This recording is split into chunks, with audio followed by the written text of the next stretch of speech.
कैसे हो सभी लोग? कैसी चल रही है तैयारी? A1। चलो फिर बढ़िया है, A1 रहनी चाहिए। पढ़ रहे हो, रिवाइज कर रहे हो? कर ही रहे होंगे रिवाइज रिवाइज तो बिना टाइम वेस्ट करे आगे चलते हैं। ठीक है, तो अपने धारा 19 तक पढ़ ली। धारा 19 से पहले बता दूं, इतने तुम समझदार हो फिर भी बोल देती हूँ। वीडियो को सब्सक्राइब कर देना और शेयर कर देना। जितना शेयर करोगे उतना ही अच्छा रहेगा, क्योंकि हम बार अच्छे अच्छे सिलेबस, मतलब जैसे सब्जेक्ट स्टार्ट करेंगे, जैसे जैसे अपने सब्सक्राइब बढ़ेंगे वैसे वैसे। तो चलते फिर अब आगे बिना टाइम वेस्ट किए। ओके, फिर धारा 19 तक तो अपनी कल हो गई थी, और आज धारा 14, आज सॉरी धारा 20 पढ़ रहे हैं। पर कौन सी धारा पढ़ रहे हैं? धारा 20 पढ़ रहे हैं। ठीक है, ये वाला चैप्टर खत्म होने के बाद अपन एक टेस्ट रखेंगे जिसमें 100 से 200 क्वेश्चंस रहेंगे, तो सारा का सारा एक बार रिवाइज हो जाएगा अपना। तो धारा 20 में अपने क्या है कि निर्वाचन नामावलियां। मुझे जो सीरियस पढ़ रहा है वो एक कमेंट करके बताना कि इस प्रकार से सही पढ़ा रहा है, सही है, या फिर पीडीएफ से पढ़ो। ठीक है, तो नामावलियों की तैयारी करने आदि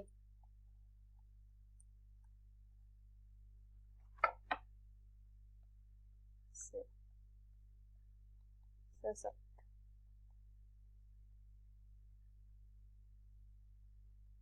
पदीय कर्तव्य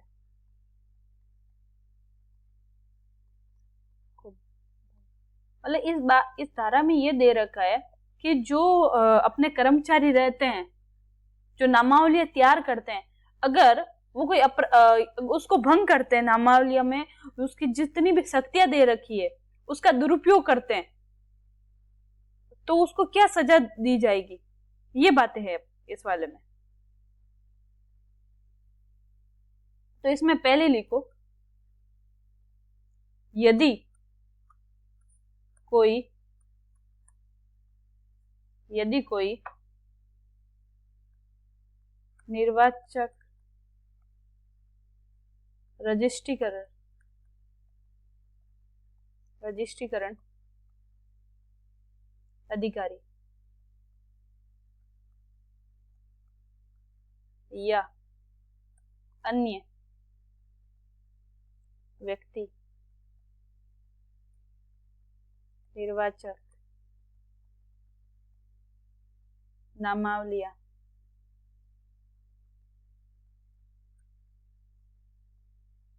की तैयारी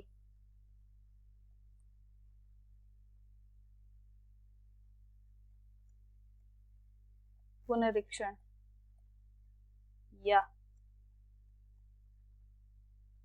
प्रविष्टि संबंधी अपनी पदीय कर्तव्य का उल्लंघन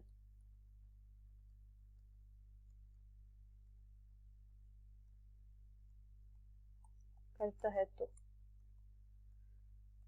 मतलब इसमें यही बात दे रखी है जो भी मैंने 2 मिनट पहले समझाई है, कि अगर कोई रजिस्ट्रीकरण अधिकारी है या कोई अन्य निर्वाचन अधिकारी जो नामावली तैयार कर रहा हो, या उसमें पुनरीक्षण, मतलब कि उसमें कोई भी बदलाव, कोई 18 साल का हो गया तो उसका नाम लिखना, या फिर किसी की परिवार में किसी की मृत्यु हो गई है तो उसका नाम हटाना, इस प्रकार से कोई भी पुनरीक्षण या उससे संबंधित जितने भी उसके कर्तव्य है, अगर वो किसी का उल्लंघन करता है तो उसको क्या क्या सजा दी जा सकती है।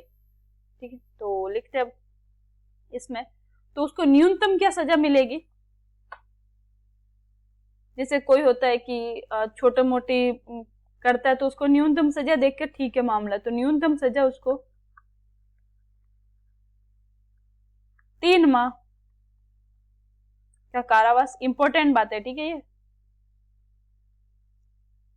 तो 3 माह का कारावास या 1,000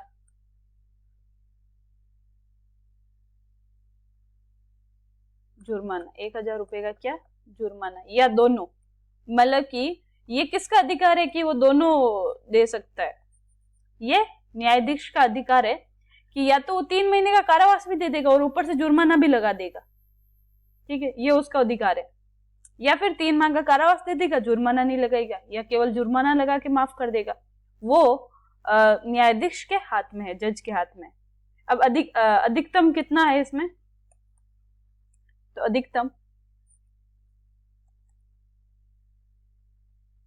अधिकतम है 2 वर्ष, 2 वर्ष का कारावास। ये इंपॉर्टेंट बात है कि अगर कोई रजिस्ट्रीकरण अधिकारी कोई कर्तव्य का उल्लंघन करता है तो उसको कितना मतलब कितना आरोप, कितनी उसको सजा दी जा सकती है, तो ये बातें इंपॉर्टेंट की है। 2 वर्ष का कारावास या 2,000 रुपए जुर्माना, इसमें भी यही सेम बात, या दोनों।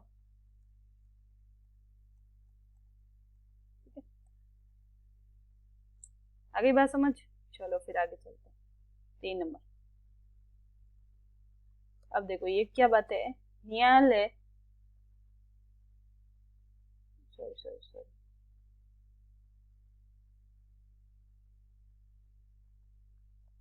ऐसे कर्तव्य भंग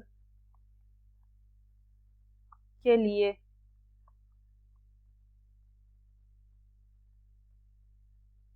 नुकसानी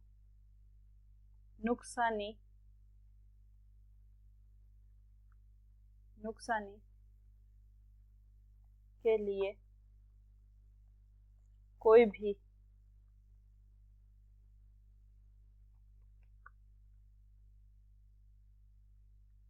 वाद या अन्य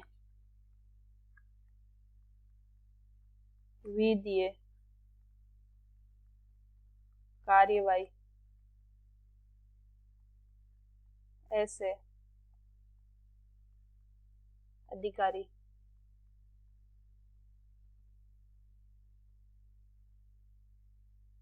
या व्यक्ति के विरोध नहीं होगा। मतलब कि इसमें ये कह रखा है कि अगर वो रजिस्ट्रीकरण अधिकारी या कोई भी अधिकारी नामावली तैयार कर रहा हो और उससे कोई कर्तव्य भंग हो भी गया हो है, या अपने किसी भी प्रकार से उसका भाव हो उस पर, उसको भंग करना, या गलती से हो गया वो अलग बात है, लेकिन वो किसी भी प्रकार से भंग हो गया हो और उससे किसी का नुकसान हो गया हो, ठीक है, तो वो नुकसान नहीं भरेगा, उसको सजा मिल जाएगी, बात खत्म, लेकिन वो नुकसान नहीं भरेगा। ये बात है कि उसके नुकसान के लिए कोई भी वाद नहीं चलेगा। अगर किसी भी व्यक्ति को उसके कर्तव्य भंग से कोई नुकसान होता है तो वो उसका जिम्मेदार नहीं रहेगा, ये बात है, ना ही उस पर कोई वाद चलेगा, मतलब केस वगैरह नहीं चल सकता है, उसको सजा मिल गई, बस इतना ही है। अब तीसरी बात यह है कि न्यायालय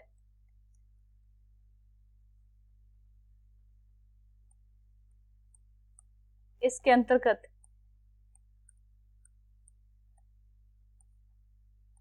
अपराधों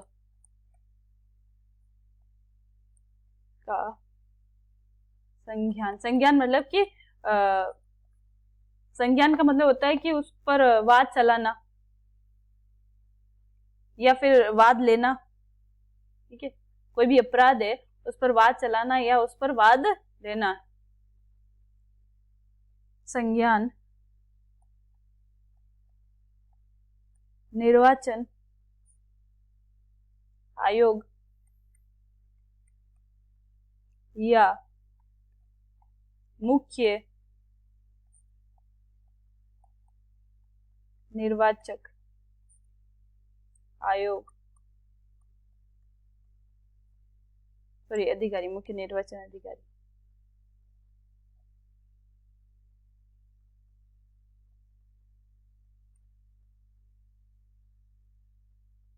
या जिस जहां पर वो अधिकारी काम कर रहा था उससे संबंधित जिला निर्वाचन अधिकारी। तो संबंधित जिला निर्वाचन अधिकारी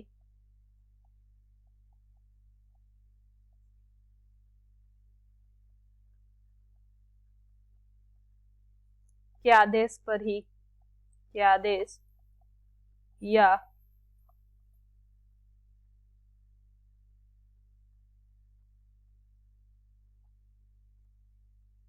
प्राधिकार मतलब ऑर्डर वगैरह में कोई शिकायत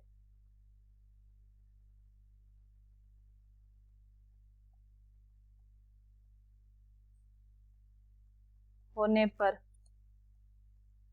ही लगेगा। मतलब इसमें यह बात कह रखा है कि अगर कोई कर्तव्य भंग करता है कोई अधिकारी या कोई भी, तो उसके लिए वाद कौन लगा सकता है, मतलब केस कौन कर सकता है, उसकी शिकायत कौन कर सकता है न्यायालय में कि हाँ जो अधिकारी है इसने अपना कर्तव्य भंग किया तो इसको सजा दो। तो ये कौन कौन कर सकता है?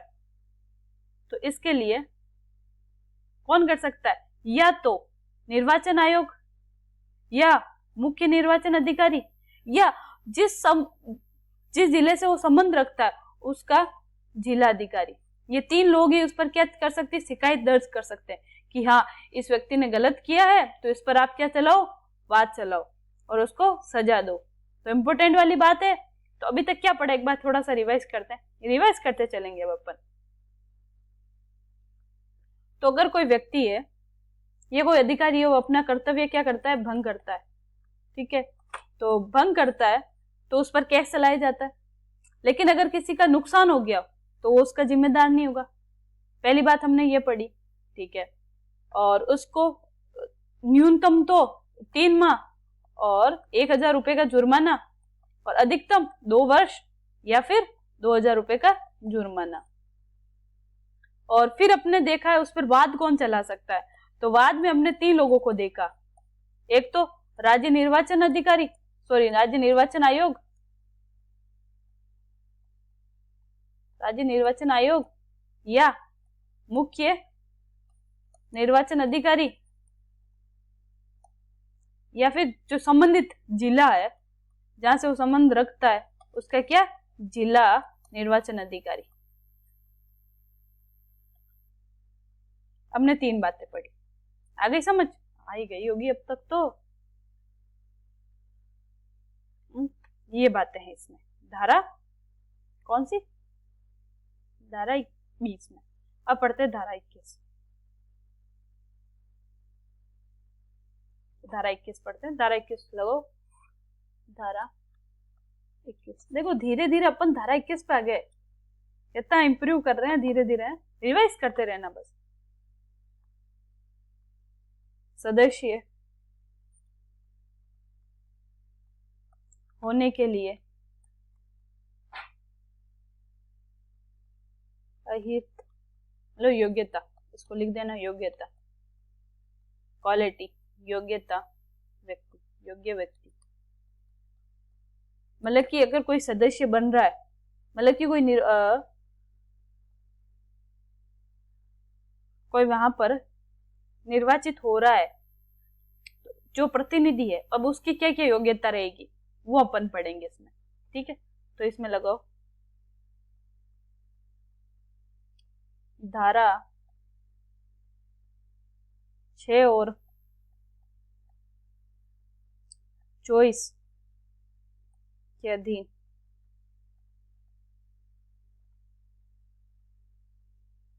नगर पालिका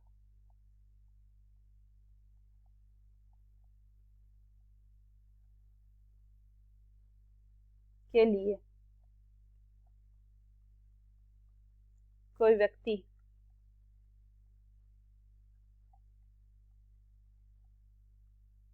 तभी चुना जा सकता है। मतलब कि उसकी क्या क्या योग्यता है वो बातें पढ़ेंगे अपन कि अगर उसके पास ये योग्यता है तो ही वो चुना जाएगा, तभी वो प्रतिनिधि कहलाएगा। ठीक है, तो करो इसमें फर्स्ट SC ST OBC के लिए आरक्षित, राइटिंग नहीं जम रही है मेरी यहाँ, एक सेकंड।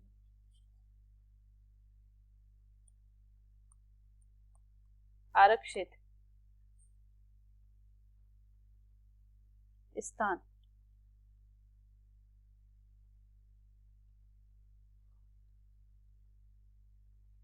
स्थान की दशा में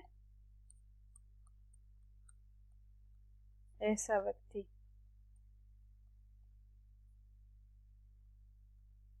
इन वर्गों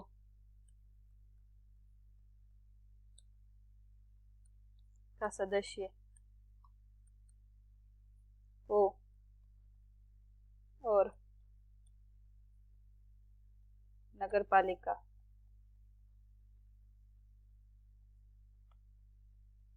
के किसी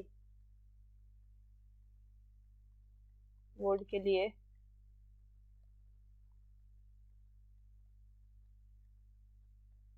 निर्वाचक हो। मतलब कि इसमें ये बात कह रखी है कि अगर कोई SC ST OBC हो और किसी क्षेत्र को आरक्षित कर रखा, मतलब कि SC ST OBC का आरक्षित रहता है ना स्थान कोई भी, जैसे यहाँ पर 4-5 वार्ड है, कोई सपोज कर लो इतने वार्ड है, तो इन दो पर अपने आरक्षण दे दिया कि यहाँ पर SC का ही खड़ा रहेगा, ST का ही खड़ा रहेगा, ये OBC का ही रहेगा। ऐसे अपन फिर यहाँ पर ST का रहेगा, ऐसे कोई क्षेत्र अपने इतने वार्डों पर ये आरक्षण है,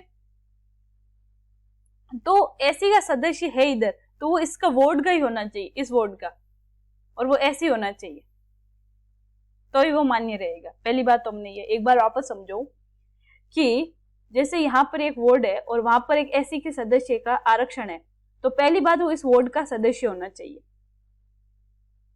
कौन सा? इसी वार्ड का सदस्य होगा तो ही वो खड़ा रहेगा, ये बात है।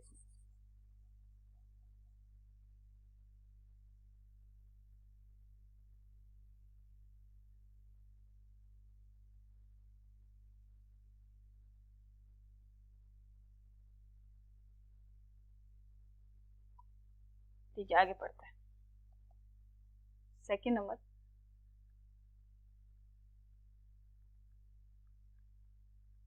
महिला के लिए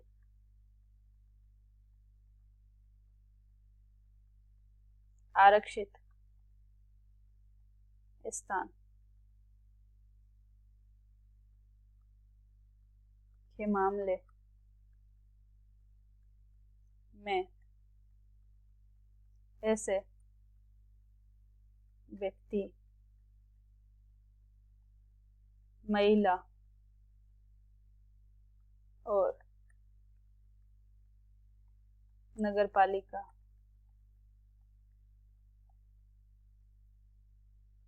के किसी वार्ड के लिए निर्वाचित हो। कि अगर किसी वार्ड में महिलाओं का आरक्षण दे रखा है तो वो महिला ही होनी चाहिए, सीधी बात है। अगर महिला के लिए आरक्षण है तो महिला ही होगी। बस ये सिंपल सी बात है, ये हार्ड वार्ड बातें नहीं है। आपको लगता है यार भारी है, कोई भारी नहीं। कोई भारी है कि अगर महिला का आरक्षण है तो महिला होनी चाहिए, उस नगर पालिका की निवासी होनी चाहिए, बस। तीसरी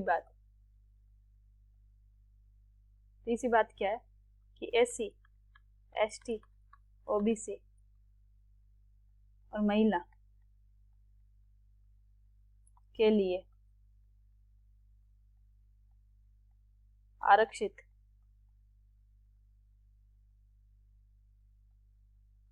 किसी स्थान की दशा में वे इन वर्गों का सदस्य हो महिला हो और नगर पालिका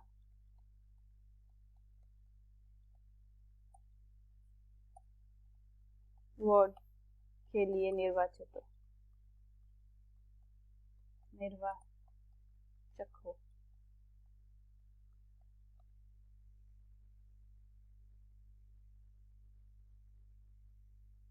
मतलब ये बात कह रखा है कि एससी एसटी और ओबीसी या महिला के लिए कोई आरक्षित है किसी स्थान की दशा कि वहां की जो वोट है नगर पालिका है, जैसे कोई नगर पालिका ए नगर पालिका है और यहाँ पर जैसे 2 महिला की सीटें आरक्षित है तो यहाँ पर केवल महिला खड़ी रहेगी, सीधी बात है, ये सेम बात दे रखी है। और एसटी की हो तो एसटी की देगी, लेकिन ये बात है कि वो नगर पालिका की क्या होनी चाहिए, निवासी होनी चाहिए, दूसरी नगर पालिका वाले आके यहाँ पर नहीं लड़ सकते, ये बात है बस। 3rd number, sorry 4th number, किसी अन्य दशा में वे नगर पालिका के किसी वार्ड के लिए निर्वाचित है।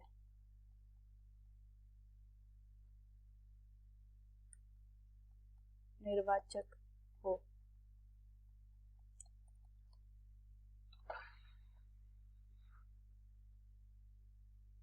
इसमें कोई खास बात नहीं है। फिर 5th नंबर, चाहे स्थान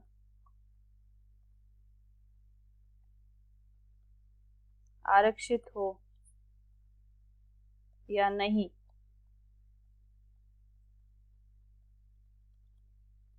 दोनों स्थितियों में 21 वर्ष की आयु प्राप्त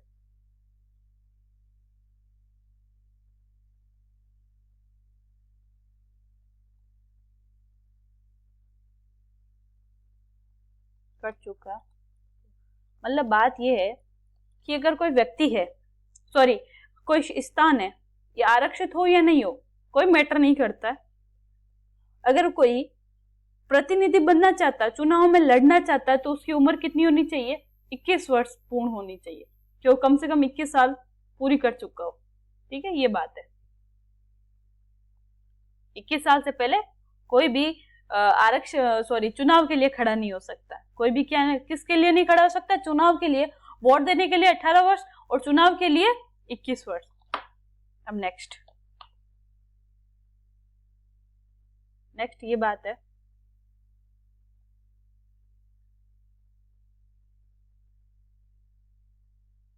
फिफ्थ नंबर,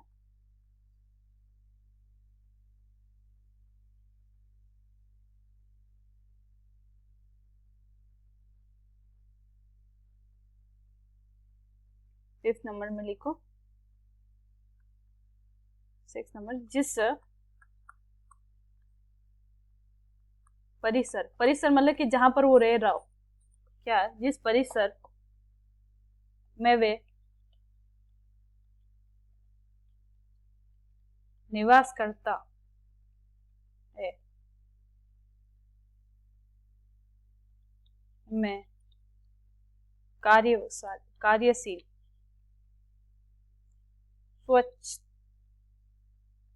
शौचालय, ये रूल बना दिया ना कि आपके घर में अगर आप प्रतिनिधि बनना चाहते हो, पहली बात तो 21 साल के होने चाहिए, दूसरी बात आपके घर में कार्यशील स्वच्छ शौचालय होना चाहिए।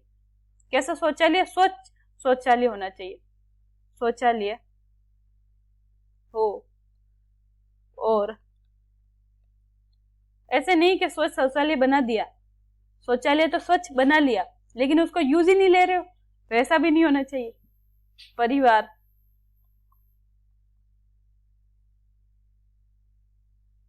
का कोई भी सदस्य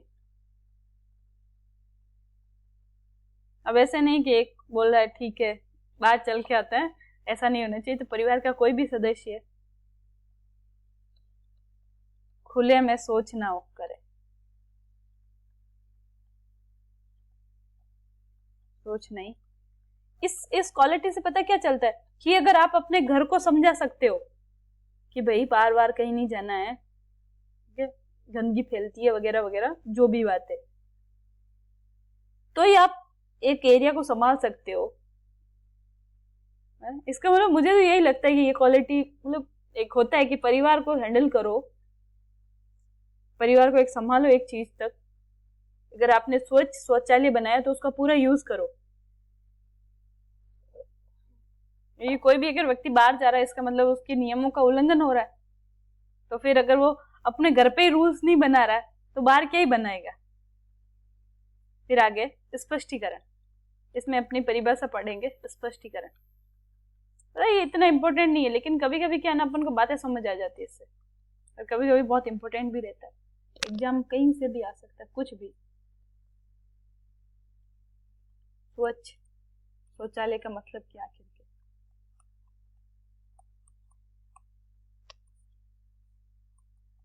तो 3 तो दीवारें होनी चाहिए,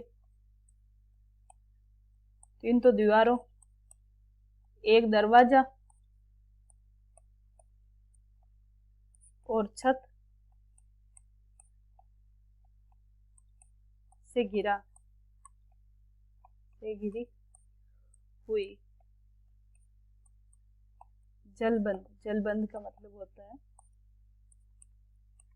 वाटर सील्ड। शौचालय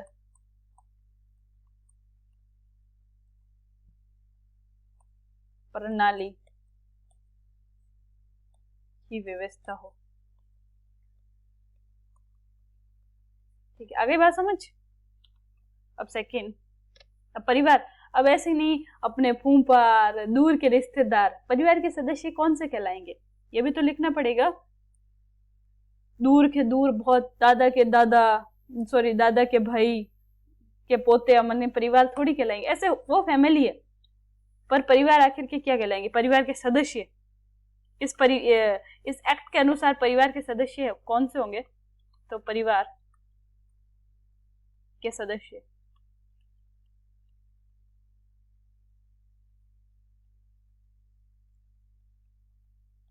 ऐसे व्यक्ति जो अगर खड़ा हो रहा है, कैसे व्यक्ति जो खड़ा हो रहा है, तो ऐसे व्यक्ति या तो पति या पत्नी, अगर उसके बच्चे तो बच्चे, वे उसके साथ रहने वाले सदस्य, उसके साथ निवास कर रहे। कोई माता पिता हो तो माता पिता कर रहे सदस्य, ये उसके परिवार कहलाएगा। अभी बात समझ ठीक है, आ ही गई होगी अब तो। अब धारा पढ़ते हैं 21A। धारा कौन सी? 21A। तो कुछ स्थानों पर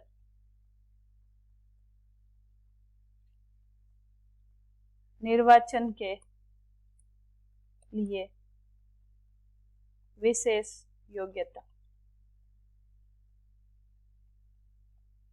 मतलब कि वहां पर तो क्या योग्यता थी कि अगर कोई आरक्षित क्षेत्र है जहां पर SC ST OBC का क्षेत्र आरक्षित है, तो वहां पर वही व्यक्ति लड़ेगा जो SC या ST हो या OBC हो। अगर महिला का आरक्षित क्षेत्र है तो महिला ही लड़ेगी। या फिर वो 21 साल पूर्ण करे, उसके घर में स्वच्छ शौचालय हो, ये तो नॉर्मल एरिया के लिए योग्यता। लेकिन कोई विशेष एरिया हो, यहाँ पे विशेष एरिया घोषित कर रखा हो, वहां पर अगर निर्वाचन हो रहा हो, वहां की क्या योग्यता रहेगी? तो वहां की भी विशेष क्षेत्र की विशेष योग्यता। तो क्या क्या योग्यता रहेगी वो देखते हैं। इसमें पहली योग्यता थे कि वे 21 से 35 वर्ष का हो, बस इसके बीच ही हो। ऐसे लग रहा IAS बना रहे हो है, 21 से 35 वर्ष की आयु वर्ग को हो, कि इनके बीच में ही हो, 36 का भी नहीं, सिर्फ 35 का। ठीक है, तो युवा मतलब कम से कम जो एरिया है वहां पे कैसा व्यक्ति निर्वाचित हो सकता है? युवा, 21 से 35 वर्ष। फिर सेकंड बात इसमें, ऐसे स्थान पर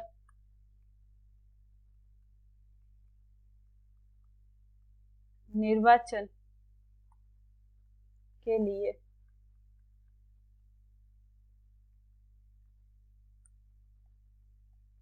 अंध्या पात्र हो। ठीक है, अब सेकंड बात इसमें परंतु, परंतु भी हो सकता है, बहुत सारी बातें इसमें हैं, ये देखते। परंतु, परंतु में क्या बात है? पहली, किसी नगर पालिका या किसी नगर पालिका में एसी, एसटी, ओबीसी या महिलाओं के लिए आरक्षित स्थानों में से प्रत्येक से 2 से अधिक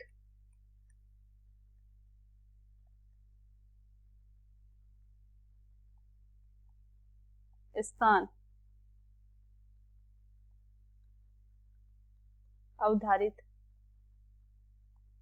नहीं किए जाएंगे। मतलब बात ये दे रखी है कि कोई विशेष नगर पालिका है, ठीक है, जैसे ये नगर पालिका विशेष, यहाँ पे 6 सदस्य, यहाँ पे 6 सदस्य निर्वाचित हो सकते हैं, तो केवल आरक्षित 2 सीटें रहेगी। कितनी सीटें रहेगी? 2 रहेगी, ज्यादा से ज्यादा 2। ये बात कह रखी है। ठीक है, आ गई समझ?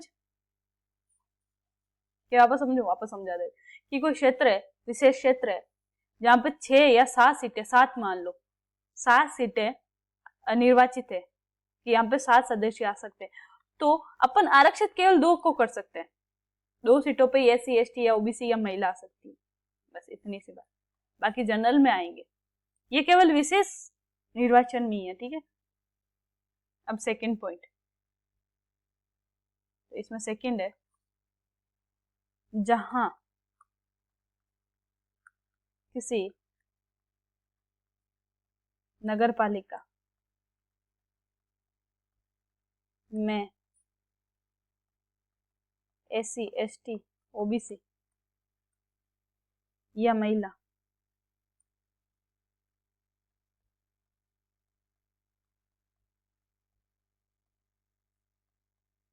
में से किसी के लिए आरक्षित स्थानों की संख्या 3 से कम है, तो वहां ऐसे वर्गों के केवल एक स्थान इस धारा, कौन सी धारा? 21 ए, मतलब विशेष नगर पालिका की बात करें, इस धारा के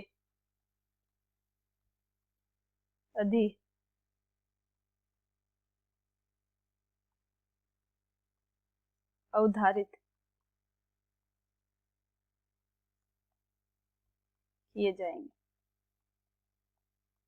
बात यह कि कोई क्षेत्र है, सपोज करो कोई क्षेत्र है विशेष अधिकार वाला, वहां पर 3 ही सदस्य निर्वाचित हो सकते हैं, या 3 से कम, जैसे 2 मान लो। ठीक है, तो अब 2 ही सदस्य हैं, तो वहां पर कितना आरक्षण होगा? या 3 होगा, तो वहां पर सिर्फ एक आरक्षण दे सकते हैं। कितने आरक्षण दे सकता है? एक। या तो एससी का हो सका, या एसटी का, या ओबीसी, या एक महिला। सिर्फ एक ही आरक्षण दिया जाएगा। एक बार वापस समझा दो, कोई क्षेत्र है जहां पर या तो 3 सदस्य निर्वाचित हो सकते हैं या 2, तो ऐसे क्षेत्र में केवल एक ही आरक्षण सीट रहेगी। कितनी सीट रहेगी? केवल एक ही आरक्षण सीट रहेगी, बस। अब नेक्स्ट बात है इसमें 3 नंबर, कि जहां किसी नगर पालिका में आरक्षित स्थान 5 या 5 से कम है, कि अगर कोई स्थान है जो आरक्षित है वहां 5 या 5 से कम है, वहां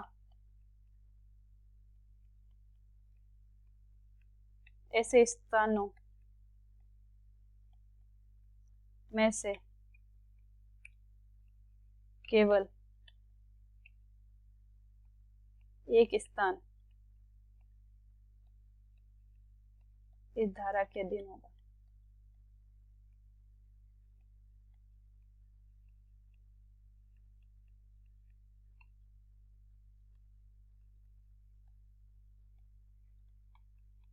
इसमें यह कह रखा है कि कोई क्षेत्र है जहां पर आरक्षित है ऑलरेडी कि 5 सदस्य होने चाहिए, ठीक है,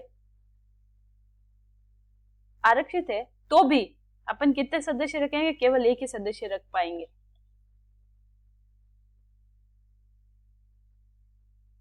तो ये बातें हैं आज की अपने। और 21 कंप्लीट हो गया कि विशेष अधिकार में क्या होगा। ये तो 21 या 35 वर्ष की होनी चाहिए, और कम से कम मतलब ज्यादा से ज्यादा 2 सदस्य आरक्षित रह सकते हैं, और जहां पर सीट 3 या 2 हो वहां पर केवल एक सदस्य ही आरक्षित रह सकता है। अगर कोई क्षेत्र आरक्षित हो 5 या 5 से अधिक, फिर भी वहां पर केवल एक ही सदस्य का रख सकता है, आरक्षित रख सकता है। तो इसमें लास्ट धारा लिख दो, एक 4th नंबर इसका पॉइंट, जहां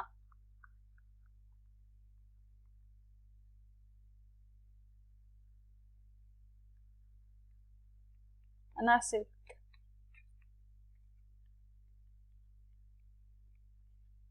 स्थानों की संख्या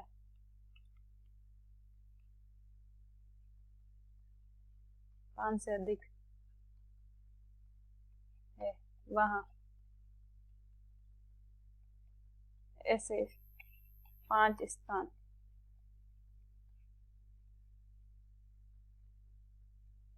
के प्रत्येक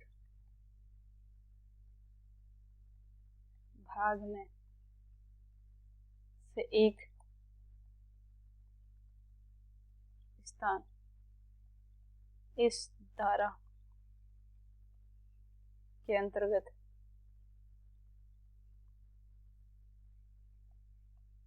अवधारित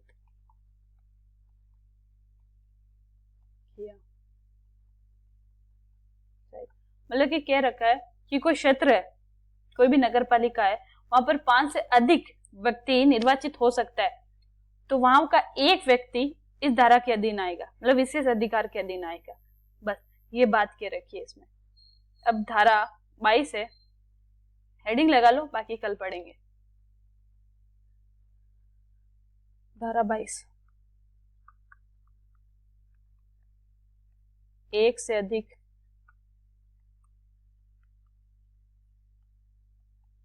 वार्ड के लिए